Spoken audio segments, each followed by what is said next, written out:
तो good afternoon students, बात करेंगे इस वीडियो में चौधरी चरण सिंह यूनिवर्सिटी मेरठ में अभी जो मार्च अप्रैल 2024 में पेपर हुए, तो उसमें बिजनेस रेगुलेटरी फ्रेमवर्क का पेपर हुआ। तो स्टूडेंट्स की डिमांड रहती है कि सर कुछ जैसे ही पेपर अवेलेबल हों तो कुछ पेपर्स अपलोड कर दिया कीजिए।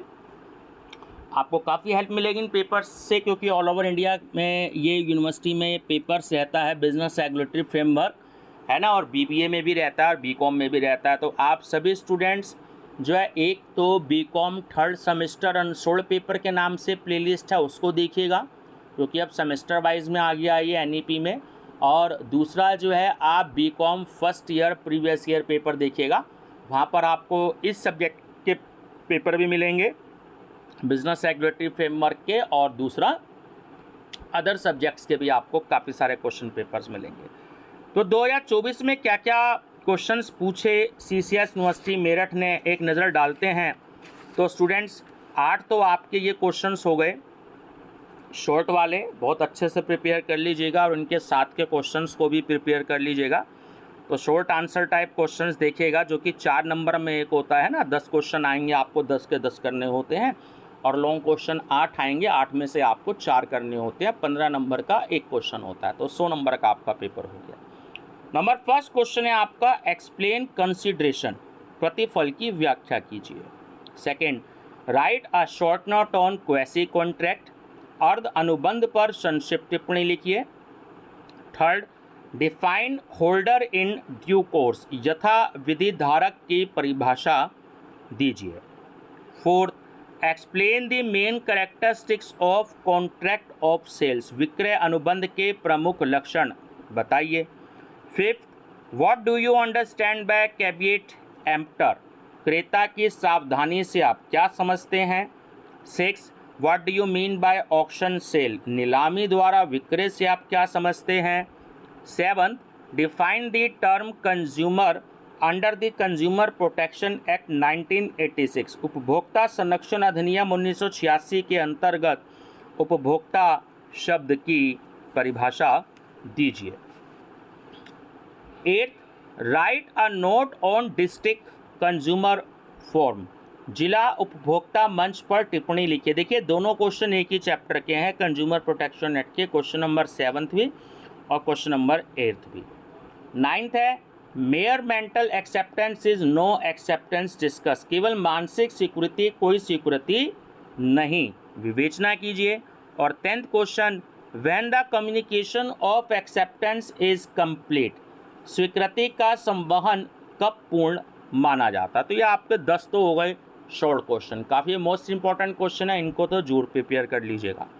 उसके बाद हम डिस्कस करते हैं स्टूडेंट्स लॉन्ग क्वेश्चन, 500 वर्ड्स की इनकी लिमिट होती है, यानी कि आप सभी स्टूडेंट्स को जो आंसर शीट मिलती है 5 से 6 पेज का आपको उसका आंसर देना है, ठीक है, अगर आपको लॉन्ग क्वेश्चन आ रहा है ये वाला 15 नंबर में या 10 नंबर में, ठीक है ना। बाकी हर यूनिवर्सिटी का पैटर्न होता है, हो सकता है कि वहाँ पे पैटर्न और ज़्यादा लंबा हो, तो मैं फ़िलहाल इसके हिसाब से बता रहा हूँ कि जब दो ही आपके पास में 2 तरीके के क्वेश्चन हो। तो अब यहाँ पर लॉन्ग क्वेश्चन है, define consent, when a consent is said to be free, discuss its effect on the validity of contracts, सहमति की परिभाषा दीजिए, सहमति कब स्वतंत्र कहलाती है, अनुबंध की वैधता पर इसका प्रभाव बताइए। Third, define bailment and state the duties and rights of a bailor and bailee, निक्षेप की परिभाषा दीजिए और निक्षेपी एवं निक्षेप गृहीता के कर्तव्य एवं अधिकार समझाइए। Fourth, describe the provision of FEMA regarding contravention and penalties, FEMA के नियमों एवं दंड संबंधी प्रावधानों का वर्णन कीजिए। Fifth, briefly describe the consumer disputes residential machinery given in consumer protection act, उपभोक्ता विवादों के निवारण के लिए उपभोक्ता संरक्षण अधिनियम में दी गई व्यवस्था का संक्षेप में वर्णन कीजिए। तो स्टूडेंट देखिए 15 नंबर में तो आपका ये लॉन्ग क्वेश्चन हो गया, और क्वेश्चन नंबर 7 थे जो शॉर्ट क्वेश्चन में थे 8, यानी कि 23 नंबर का ये इकलौता चैप्टर हो गया। एक्चुअली एक चैप्टर नहीं होता, ये अपने आप में यूनिट होती है। तो आप फेमा का जो चैप्टर है या यूनिट है, और कंज्यूमर प्रोटेक्शन, ये भी आपकी यूनिवर्सिटीज़ में अगर यूनिट या चैप्टर जो भी कोई है तो आप इसको प्रिपेयर जरूर कर लीजिएगा, ठीक है ना। बाकी तो सारी यूनिट्स में बहुत सारे चैप्टर्स होते हैं, बस इस यूनिट में एक एक ही चैप्टर होता है, तो आप इसको बहुत अच्छे से प्रिपेयर कर लीजिएगा। क्वेश्चन नंबर 6 है आपका कि what is negotiable instrument, describe it's main characteristics. विनिमय साध्य विलेख क्या है, इसके आवश्यक लक्षणों का वर्णन कीजिए।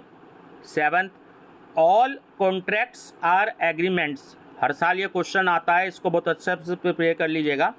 But all agreements are not contract, explain. सभी अनुबंध ठहराव होते हैं, लेकिन सभी ठहराव अनुबंध नहीं होते, इस कथन की व्याख्या कीजिए, ठीक है।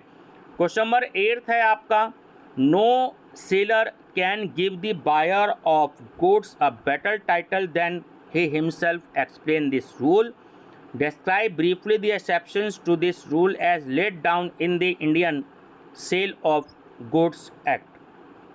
कोई भी विक्रेता क्रेता को माल पर स्वयं से अच्छा अधिकार नहीं दे सकता, नियम को समझाइए तथा भारतीय वस्तु विक्रय अधिनियम के अनुसार इस नियम के अपवादों का भी संक्षेप में वर्णन कीजिए।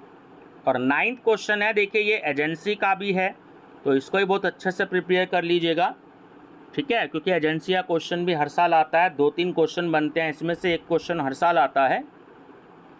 Define agency and explain the rights and duties of an agent towards his principal.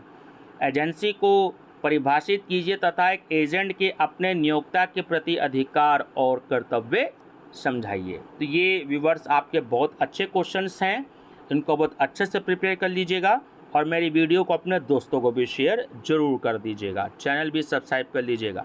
Thank you and best of luck.